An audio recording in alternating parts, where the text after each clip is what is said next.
If you're watching this at 11 p.m. with one eye open and a snack you don't even want, congratulations, you are scientifically reclaiming your identity. And I can prove it. Hey mama, it's Anna from Aroma Anna Life. So that reel about staying up too late, the one about how this is the only time that feels like hours, it blew up, and the comments, you are saying, I feel so seen and I finally see that somebody understands me. Here's the thing. We're not just tired and making bad choices. There's actually brain science behind why you scroll at midnight when you know you'll hate yourself at 6 a.m. And today we are diving deep into why this happens, what your body is actually doing during those late nights, and most importantly, how to reclaim your time without staying up until you're basically a zombie. So grab your emotional support beverage. I'll grab my essential oil right here. Let's do this. First, let's talk about what's actually happening in your brain when everyone finally goes to bed and you're suddenly scrolling reels, shorts, like it's your job. There's this thing called revenge bedtime procrastination, believe it or not. Scientists in the Netherlands studied this, and it's basically when you delay sleep to reclaim personal time you didn't get during the day. Your brain is literally going, wait, we didn't get any time for us today. We're staying up and I want it and we're doing it. It's not laziness. It's not poor discipline. It's your brain fighting for autonomy. Here's what else is happening. During the day, your cortisol, the stress hormone we all know about, is super high because you're in constant demand mode. Someone always needs something. Your nervous system never fully relaxes. Then nighttime hits, everyone asleep, and finally your body starts to feel safe enough to actually process the day. That's why you suddenly want to do all the things, clean the kitchen, research supplements, plan your life. Your brain finally has space to think without interruption. But here's the kicker, and this is where it gets rough. Chronic sleep deprivation actually makes this cycle even worse. When you are tired, your prefrontal cortex, the part that makes good decisions, basically takes a nap. So, you should sleep, but your ability to actually make yourself do it, gone. Let's get real for a second. This isn't just about being tired, it's about losing yourself.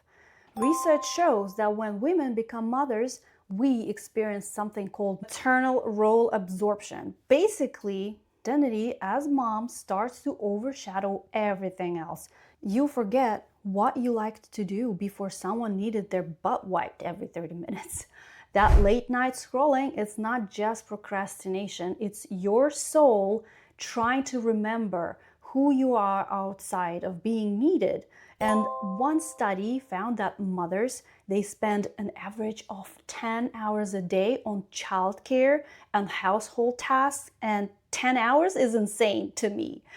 And sometimes even more. And that doesn't include the mental load, remembering dentist appointments, knowing what size shoes everyone wears, figuring out what's for dinner, and all the other times people have to eat in the house.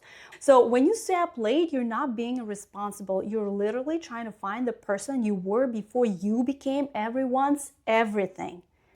And here's what no one tells you. That person is still in there. She's just really tired and covered in someone else's snack crumbs. Okay, so we know why we do it, but let's talk about what it's actually costing us, because this is where it gets really important. When you consistently sleep less than 7 hours, here's what happens. Your body produces more of the hunger hormone and less of the full hormone. That's why you're face deep in the pantry at 2 p.m. wondering why you can't stop eating crackers, for example, or whatever else is your snack of choice at that time. Your emotional regulation goes out of the window. You know how you snap at your kid for breathing too loud sometimes? That's not you being a bad mom. That's your sleep-deprived amygdala emotion center going haywire. Your immune system takes a hit. Ever notice you're always getting whatever cold your kid brings home? Yeah, that's partly the sleep thing. And here's the really sneaky one. Chronic sleep debt increases inflammation in your body, which is linked to anxiety, depression, basically feeling like garbage all the time. So that tiny window of peace we are protecting, it's actually making us less peaceful in the long run. I know, I hate it too. Sometimes I wonder, when am I supposed to do all these things, right? But here's where we fix this. Because I'm not about to tell you to just go to bed earlier like some wellness influencer who clearly doesn't have kids, and I'm never taking advice from the people who don't have the kids. Your brain is staying up because it didn't get any you time all day. So we're going to give it some time. Even 5 minutes counts. While coffee brews, that's your time. Not phone checking time, just standing there existing time. In the car, before going in the house, if you're alone in the car, 2 minutes of just breathing. That's it. Bathroom break, seriously, lock that door. Sit an extra 60 seconds. Your brain will register it. And research shows that even brief moments of self-directed activity can reduce that revenge bedtime urge. You're basically telling your brain, see, we got some time, we're good. Okay, so here is a game changer. 15 minutes before you want to sleep, do something just for you, but also calming, not scrolling. We'll just get to that later because it's still happening. Try journaling 3 things that happened today. A simple face routine, even just washing your face mindfully. Maybe stretching while listening to something you actually like, not the wheels on a bus for 10th time or 100th or 10,000th time.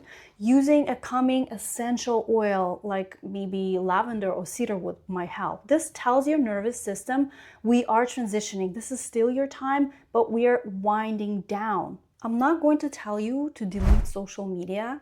That's not realistic, but here's what is realistic. Set a visible timer for your scroll time. Seriously, when it goes off, you stop. Not because you're disciplined, but because your brain needs a boundary to actually relax.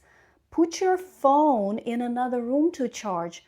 Use an actual alarm clock. I know it's very 2005, but it works. If you need your phone content at night, queue up something intentional. Save podcast episodes, YouTube videos you actually want to watch. Make it a choice, not a scroll hole. Here's the part that might sting a little, but stick with me because there is where real change happens.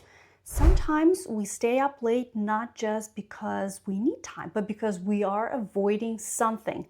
Going to bed means tomorrow comes, and tomorrow means the same loop again. That is my problem, actually, I have to admit.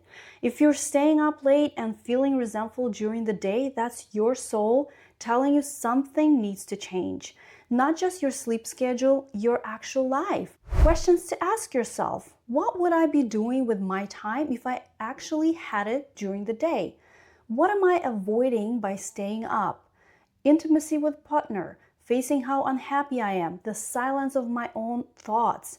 If I had 2 hours truly to myself tomorrow, what would I do? Write this stuff down, because here's the truth. You can't hack your way out of a life that doesn't fit you anymore, no matter what you are going to do. And this is where the real work begins. Maybe you need to have an actual conversation with your partner about splitting evening duties. Say no to something you've been doing out of obligation. Maybe hire help. Even 2 hours a week counts. Start that side hustle that makes you feel alive again. You staying up late is a symptom. Your life has no space for you in it. And mama, you deserve space. Not stolen space at midnight, real space.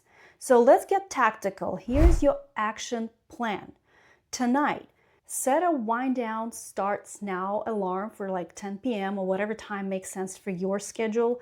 Put your phone on charger in another room.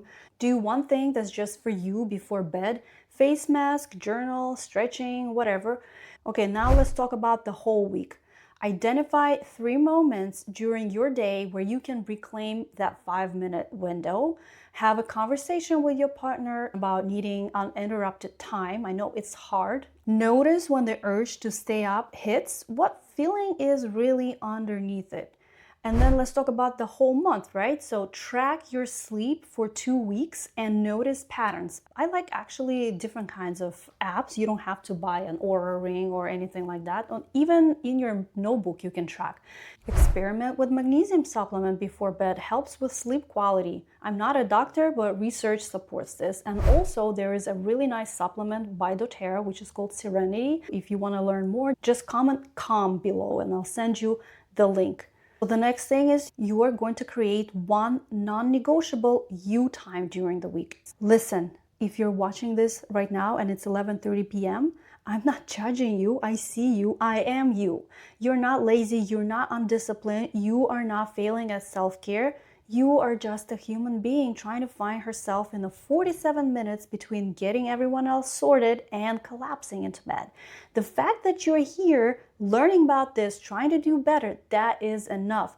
You don't need to fix everything tonight. You don't need to become a morning person who wakes up at 5 or 4 a.m. to journal and do yoga unless you want to, then that's cool. You just need to take one tiny step towards reclaiming your time in a way that doesn't destroy your health.